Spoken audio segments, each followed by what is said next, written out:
Heaven Official's Blessing. Prologue. Among all the deities of heaven, there was one famous laughingstock of the three realms. Legends have it that 800 years ago there was an ancient kingdom in the central plains called the Kingdom of Xianle. The Kingdom of Xianle was a vast and bountiful land. There were 4 treasures within it: abundant and handsome beauties, vibrant music and marvelous literature, gold and gems, and their one infamous crown prince. What would be best way to describe this crown prince? Well, he was a unique man. He was beloved by the king and the queen, and they doted upon him exorbitantly. They would often say with pride, "My son will become a great ruler in the future, and his good name would echo down through history." However, the crown prince was not interested in imperial power or wealth in the mortal world at all. What he was interested in his own words, was, "I want to save the common people." When he was young, the crown prince focused solely on his cultivation, and there were 2 short tales that were widely spread of his time on that path. The first tale took place when he was 17 years old. That year, a grand Shangyan heavily ceremonial procession took place in the kingdom of Xianle. Although the custom of conducting these divine ceremonies has been out of fashion for centuries, it is still possible to deduce what a grand, jubilant occasion it must have been from remnants of ancient books and oral tradition. The wondrous Shangyan festival upon the grand avenue of divine might.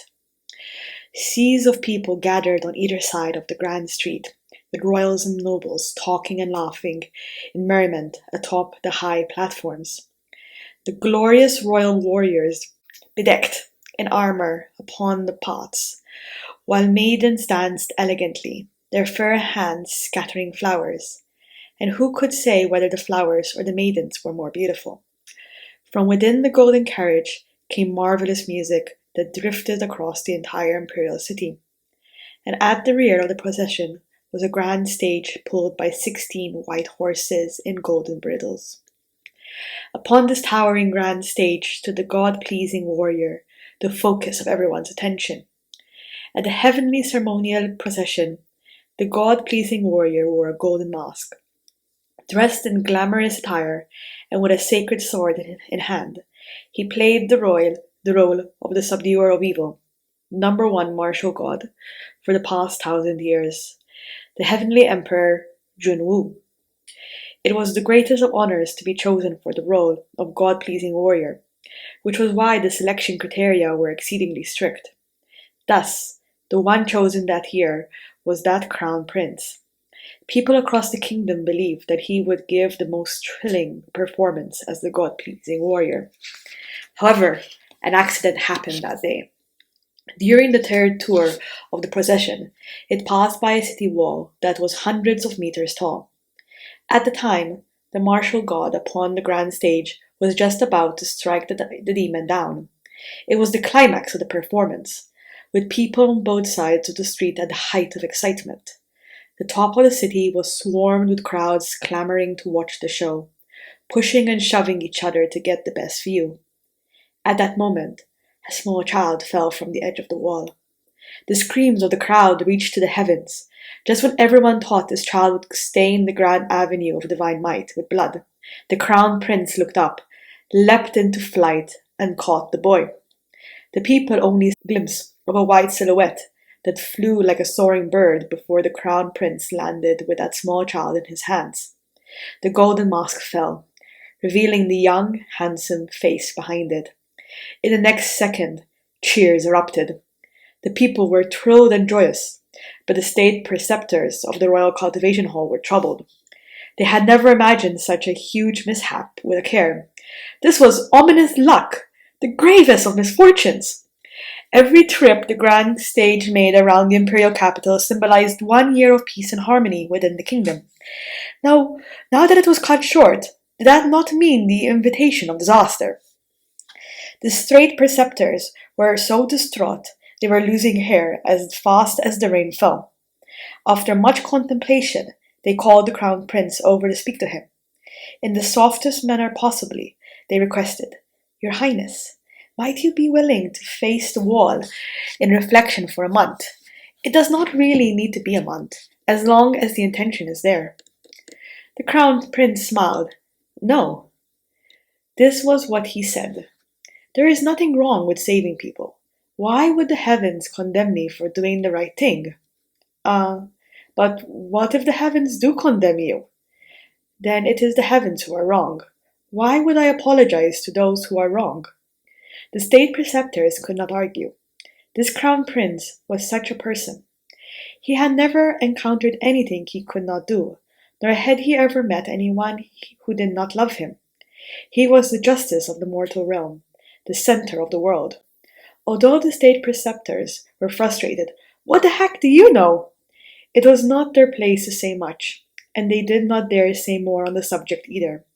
His Highness would not have listened anyway. The second tale takes place in the same year, when the Crown Prince was 17. Legend has it, south of the Yellow River, there was a bridge called Yin Yan. Upon this bridge was a ghost that had been lingering for years. This ghost was exceedingly fearsome. It was clad in broken armor, the flames of hell blazed beneath its feet, and its body was covered in blood and pierced by all manner of sharp weapons. Every step it took, it left behind a footprint of blood and fire. Every few years, it would suddenly appear at night and wander back and forth at the head of the bridge, blocking travelers to ask them 3 questions. What is this place? Who am I? What is to be done? The ghost would then devour whoever answered incorrectly. However, no one knew what the correct answers were. As the years went by, this ghost devoured countless travelers. During this ascetic travel, the Crown Prince caught word of this, so he set out and found Yin Yan Bridge, and stood guard there night after night, until finally, one night, he met the haunting ghost. When the ghost appeared, it was indeed as horrifying as the legend said. It asked the Crown Prince the first question, and he answered with a smile. This place is the human world. However, the ghost replied, This place is the abyss. An auspicious start. The first answer was already incorrect.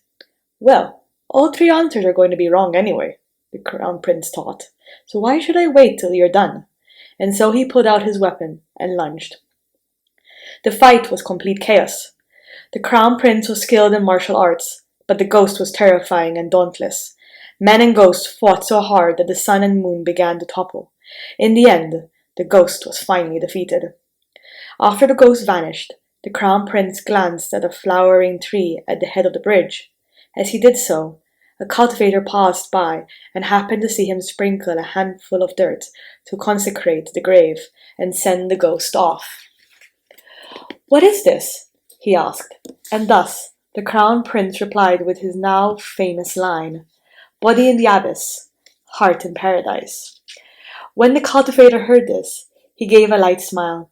He then transformed into a divine warrior clad in white armor, with auspicious clouds beneath his feet. Then he drew in the wind and rode off in holy light. Only then did the Crown Prince realize that he had just encountered the Heavenly Emperor, who had personally descended to the mortal realm to subdue evil. The deities had already taken notice of this exceedingly outstanding, God-pleasing warrior since his time in the Shangyan heavenly ceremonial procession. After the meeting at Yin Yan Bridge, they asked the Heavenly Emperor, How does my lord find his Royal Highness? The Emperor answered, This child's future is infinite. That night, a celestial phenomenon manifested in the skies above the palace, and storms raged. Amidst the flashes of lightning and the roars of thunder, the Crown Prince ascended. Whenever a mortal ascended, the heavenly realm always shook. When the Crown Prince ascended, the entire heavenly realm quaked outright with 3 times the normal tremors. Achieving fruitful cultivation was always far too difficult. It required talent, training, and luck. It was often a long road of 100 years for a god to be born. It was not that there were no fortunate souls who became deities at a young age. However, the majority who tried exhausted their entire lives.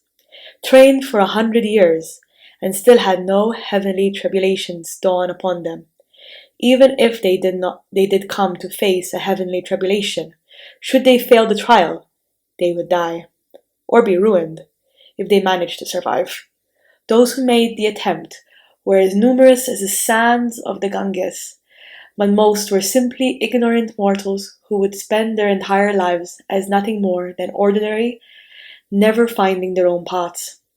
Yet this Royal Highness was no doubt the darling of the heavens. Whatever he wanted, he received. Whatever he wanted to do, he succeeded. He wanted to ascend and become a god, so at the age of 17, he did just that. He had always led the hearts of the people, and the king and queen loved and missed him dearly.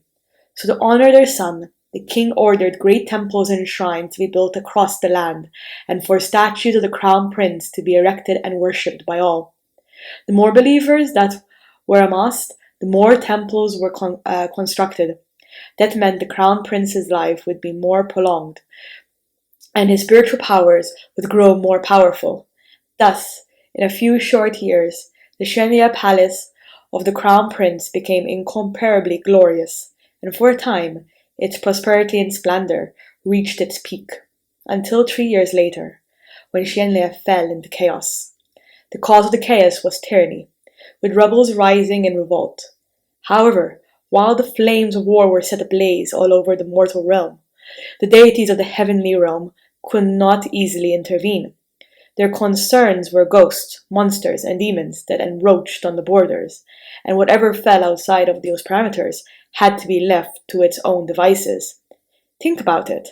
Conflicts were everywhere in the mortal realm, and everyone believed they were justified. So if any god were to stick a foot in, today you would back your former kingdom, tomorrow another would avenge his ascendants. Thus, would there not be gods who wanted to fight each other all the time, who would fall into a life of disgrace? That was why the crown prince needed to keep his distance, but he did not care for that reasoning in the least. He said to the heavenly emperor, "I will save the common people." The heavenly emperor possessed 1,000 years of divine power, but even he did not dare let those words hang off his lips. When he heard this, it was easy to imagine how he felt, yet he could not do anything to stop the crown prince. So he said, "You cannot save everyone." "I can," the crown prince declared. And thus, he descended to the mortal realm without looking back. Naturally, the whole nation of Xianle rejoiced. However, ever since ancient times, there had been one truth the people always spoke of in the human world. There would never be a good outcome when gods descended to the mortal realm without permission. And so, not only were the flames of war not extinguished, they blazed even wilder. It was not to say that the crown prince did not try, but it wouldn't have been better had he not intervened at all. The harder he worked, the more of a mess the war became. The people of Xinye were devastatingly battered and crushed, the wounded and casualties innumerable, and in the end, a plague swept through the entire imperial capital, and the rebel army broke through to the palace and ended the war. If it was said that Xianle was originally hanging on by a thread, then the crown prince came and cut it directly. After the kingdom fell, the people finally came to realize one thing. The crown prince they worshipped as a god was never as perfect or as strong as they imagined. To speak harshly, was he not just useless trash who could not do anything right? Without anywhere to vent the anguish and pain of losing their homes and families, the battered people furiously poured into the palaces of the crown prince, toppled his divine statues, and burnt down the divine temples.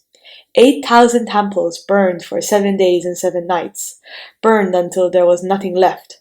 From that moment on, the martial god who protected peace and safety vanished, and a god of misfortune was brought disasters was born. When the people call you a god, you are a god. If they call you crap, you are crap. You are whatever they say you are. It had always been thus. The crown prince could absolutely not accept this reality, and he had an even harder time accepting the punishment he received for his transgressions. Banishment. His spiritual powers were sealed, and he was knocked back down to the mortal realm. He'd grown up endlessly, coddled and pampered. He had never tasted the suffering of the human world before, yet his punishment hurled him from the clouds down into the mud. And in this mud, for the first time, he understood the taste of hunger, poverty, and filth. This was also the first time that he did things he never thought he would do willingly. He stole, he robbed, he cursed loudly, he gave up on himself. He lost all dignity. No self-esteem remained, and he was as unkempt as one could be. Even his most loyal servants could not accept this change in him, and chose to leave. Body in the abyss, heart in paradise. This phrase had been engraved on stone monuments and plaques everywhere in Xianle. If not for the war that had burnt almost all of the kingdom to the ground, if the crown prince were to see the remnants of those words, he would probably be the first to rush to destroy what was left. The person who had said those words had personally proven that when the body was in the abyss, the heart could not be in paradise. He ascended to the heavens quickly, but his fall from grace was even faster.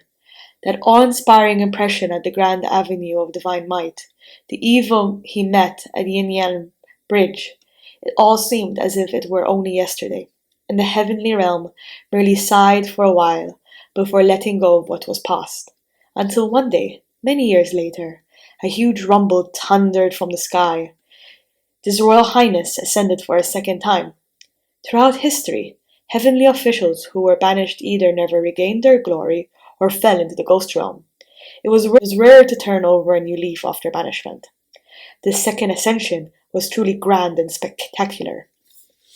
What is even more spectacular was that, after he ascended, he charged all the way to the heavenly realm and rampaged in full fury. Thus, he had only been ascended for the span of 1 instant's time before he was knocked back down again. 1 instant's time. It could be considered the swiftest and shortest ascension in history. If the first ascension could be considered beautiful, then the second ascension was a farce. Having been banished twice, the heavenly realm looked upon this crown prince with full contempt, and in that contempt there was caution. After all, he was already threatening and on edge after the first banishment. Now that he had been banished twice, would he not go berserk and take his revenge on the world? Yet who knew? After being banished this time, he would go berserk, or even adjusted earnestly to banished life. There were no issues at all, and the only problem was that, maybe, he was taking things a little too seriously? Sometimes he would bask at the end of the street, expertly playing an instrument and singing any songs, and even shattering boulders on his chest as part of his act. While there had long been word that His Royal Highness could sing and dance, and was a master of many talents, it was unbelievable to believe all his talents in such a fashion, truly inspiring complicated feelings in anyone who saw. Sometimes he would diligently and humbly collect scraps. The deities were shocked to their cores. It was unthinkable that things would reach this point, where now, if one was to say, "The son you gave birth to is the crown prince of Xianle," it would be a curse more malicious than "May you die without sons." He was once the noble and gracious crown prince, a heavenly official who was part of the divine ranks. But in truth, no one else had ever screwed up so badly. And so, this was the story of the man who was known as the laughingstock of the three realms. After laughing, those who were more sentimental might also sigh. The darling of the heavens, who once stood at such a height, had truly and thoroughly vanished. Divine statues collapsed, a native kingdom was destroyed, and not a single believer remained. Gradually, he was forgotten by the world, thus no one knew where he had drifted afterward. It was already a great shame to be banished once. No one would be able to get back up after being banished twice. Many more years passed. Suddenly, one day, there was another huge rumble in the sky. The heavens fell, and the earth cracked. The ground trembled, and the mountains shook. The lanterns of everlasting light shuddered. The firelights danced in fury, and all the heavenly officials inside their golden palaces jolted awake, every one of them running out to ask each other, Which new dignitary has ascended? Such a grandiose entrance! Yet who knew? They had exclaimed in wonder the first second, but in the next, all deities of heaven were thunderstruck. Weren't you done? That infamous weirdo, the laughingstock of the three realms, the legendary royal highness, the crown prince, he fucking ascended again!